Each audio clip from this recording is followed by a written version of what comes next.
in this video we're going to be going through the vehicle mounted mode. Once the desired vehicle mount has been installed, this will provide 4 connection point buckles to the vest, 2 at the shoulder and 2 at the pelvis, along with the addition of the crotch strap. The vest can now be installed in the vehicle. Please take care to connect the vest upper straps to the shoulder buckles and the lower straps to the pelvic buckles.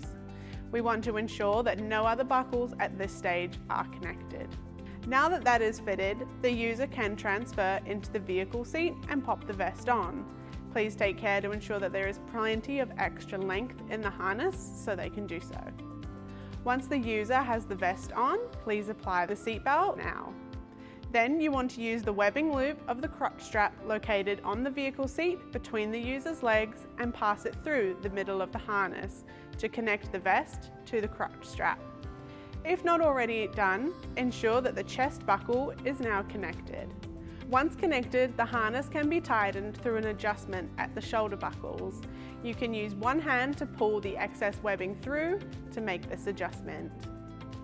If using the seatbelt over top of the harness, this can now be fitted.